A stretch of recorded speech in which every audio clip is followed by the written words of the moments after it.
Hello everyone and welcome to the Transit Nomad family. Is Brussels better than London in 2025? This is my city vibe and cost comparison of London and Brussels in 2025. Before we get started, I'd like to let you know that I'm in Belgium for a couple of weeks, and at the end of this trip, I'll be recording my final verdict video comparing Belgium with other countries to help you decide if you should visit, while also saving you lots of time and money with practical tips on how to get the most out of your trip. This will be an exclusive video, but you can easily gain access to it by subscribing or donating any amount on buymeacoffee.com/transitnomad or through the link in the video description below. With that being said, let's begin discussing London and Brussels.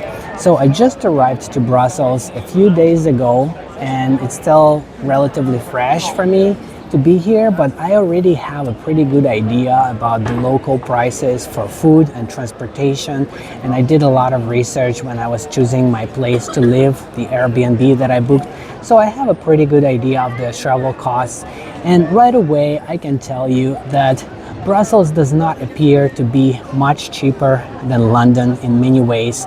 The food prices are almost the same, the transportation prices are also almost the same, and the accommodation costs are also almost the same, maybe a little bit lower than in London, but it's not a dramatic difference. Sometimes you arrive to a new city and you feel like, wow, this city is so much cheaper, I can afford so much more here, and like my money goes so much further and I can stay here longer and get a better value.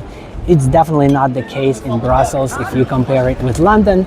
Yeah, maybe some things might be a little bit cheaper, but also some things might be a little bit more expensive. We went to several little supermarkets in London, and we went to several little supermarkets around Brussels, and we did not see any better deals in Brussels than we saw in London. And that also applies to coffee shops, and that also applies to other stores as well. In terms of the city vibe in general, this area where I'm at right now in the city center of Brussels, it's definitely very cool, especially this square that we are looking at right now. It certainly is a masterpiece in terms of the architecture and all the styles that are present here, and all these golden finishes, and every little detail that went into this is certainly very impressive. I'm also going to zoom it in a little bit so you can have a better idea of what I'm talking about.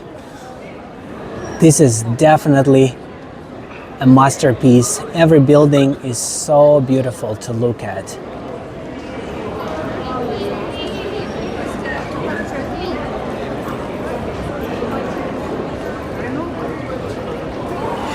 Also, the central part of town, for the most part, a lot of the streets are closed to cars and are only open to pedestrians, which makes it very enjoyable for walking around and feeling the atmosphere and soaking up the city energy.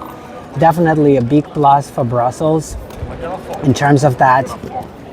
Also, I did see some free public toilets, which I could also find in London too. So this would be a tie about public toilets, but it definitely could be better because it's not always easy to find, but it's still possible to find. Unlike in Italy, for example, in many cities in Italy, it's just impossible to find a public toilet at all. Hi. I'm sorry, I don't understand. I'm filming a video actually on YouTube right now. Hello.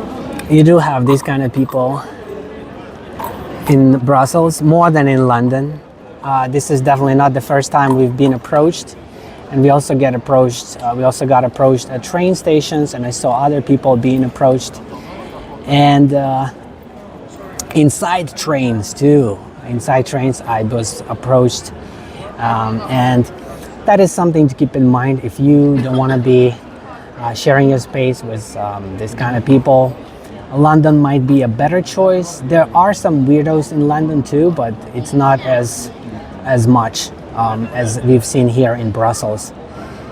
Again, I might be a little bit mean when I say weirdos. I apologize for that, but just people who who are doing what they are doing. Yeah, everybody is doing what they have to do to survive. But definitely more welcoming environment when it's clean and you don't have to share your space with anybody like that. That's why I really enjoy traveling in Asia, because Taiwan and Korea and Japan, they are super clean, and for the most part it's very safe and very comfortable, and everybody looks normal and everybody smells good and nobody is yelling nonsense. Very rare that you would see something like that. In the United States, you see that all the time in many big cities, most big cities. In Brussels, it seems to be also a little bit the case. I did not see anybody yelling, but I did see a lot of homeless people everywhere. Although in London also I saw a lot of homeless people, but maybe not as many as in Brussels. But in terms of the overall city energy and city streets and things to look at and places to visit, I would say that London is a better choice than Brussels, because it is a bigger city and it has a lot more to offer. I've been exploring London. I had explored London for a couple of weeks, and I still feel like I did not get a chance to see everything. There are so many cool streets and squares, and they call it circus, this circus, that circus, with a cool atmosphere and lots of different boutique shops and stores and concert halls and art galleries and everything in between, combined with beautiful nature, parks, gardens, and awesome architecture. I would say that London is a better choice if you have to pick one between these two cities. If you have to choose one, I think London has more to offer, and especially considering that it's about the same price. Both are very high cost destinations. I think London might give you a slightly better value in terms of things to do and places to see, especially if you have time to visit it for more than a couple of days. If you stay over a week, I would certainly recommend staying in London. Another thing I do want to point out is that there are a lot of places to see around Brussels, so you don't have to stay in Brussels the whole time. It's very easy to take trains to other cities. There are lots of nearby cities with very beautiful architecture that give you that kind of magic fairy tale feeling, like Disneyland style, with very cute buildings and super cute streets and chocolate everywhere and all that Belgian magic stuff. You can find that in a lot of little towns around Brussels, and each one is unique in its own way. That's why we are staying here for a couple of weeks, because we want to explore those towns too. And some of them are big cities also, and it's very close to Brussels. It's like a 30-minute train ride, an hour train ride, an hour and a half at the most, and that's why we want to stay here and explore those too. But with that being said, London also has a lot of places like that around London, little towns, Cambridge, Oxford, and so many more that you can easily travel to by train and explore those too. So I would say in this category, it would be a tie. I think the next category is going to be pretty interesting, because it might be kind of important to a lot of people, including myself, and that would be the language. In London, you hear English for the most part, and all the signs are in English, and it's very easy to get around because it is an English-speaking country, but also it's very friendly for tourists in terms of getting around. It also happens so that English is the native language of most people who live there. But in Brussels, it does not feel that way. A lot of the signs are in other languages, probably French and Dutch, and maybe some other languages that I don't know. I'm not a language expert, but I can tell that it's not English. And oftentimes, they don't have signs in English, so it's kind of hard to figure out where you're going or what train station you need to go to, or how to order something, how to buy something in the supermarket.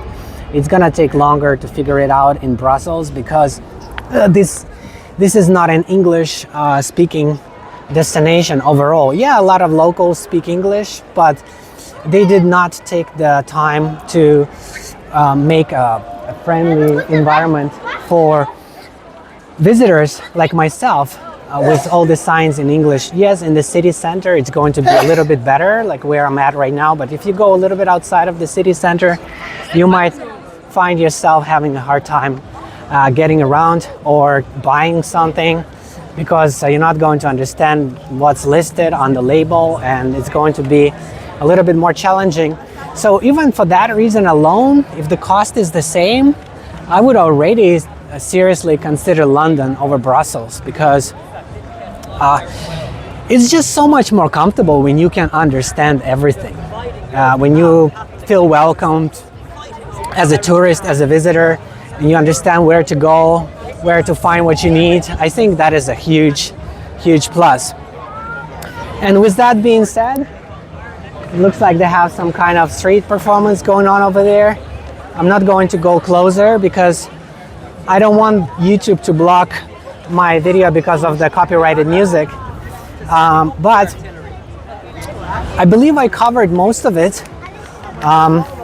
And I do want to point out that if you are flexible about where to go, it's better to avoid both Brussels and London, because they are both located in Western Europe and they are both very expensive cities, and you have to book everything ahead of time in order to avoid overpaying, which is already expensive in the first place. But if you leave it until the last moment, you might end up paying double, triple, quadruple, and it's very popular. Everybody in the world wants to go to these Western European cities, and they are somewhat overcrowded. You have to share your space with a lot of people, and you have to pay extra for everything. If you're flexible, I recommend checking out Central Europe, Eastern Europe countries like Czech Republic, Prague, very beautiful city, Budapest, the capital of Hungary, also Poland. They have Warsaw, they have Krakow, they have other cities, even the ones that you think offer nothing special because you never heard about them. Well, guess what? Poland has squares just like this one in many different cities that offer a very, very welcoming environment with lots of cafes and beautiful architecture and nice churches to look at and museums and lots of activities and lots of things to do and places to see. So don't be afraid to go to Eastern Europe. It's also a lot cheaper and a lot more comfortable. They have more free toilets and they have better food, and I don't know, I feel like it's also a little bit cleaner than Western Europe. So highly recommend checking out Eastern Europe if you have a choice. And with that being said, I want to let you know that as an active traveler and business owner with experience, I might be able to assist you with trip planning, life coaching, and business consulting, with all the details available at buymeacoffee.com/transitnomad, or through the link in the video description below. This is where you can also find lots of exclusive content on many different cities across the globe, my helpful tips, PDF guides, and the option to request a custom video on any topic that matters to you. Thank you everyone for watching, commenting, liking, and subscribing. I'll see you in the next one. Bye-bye.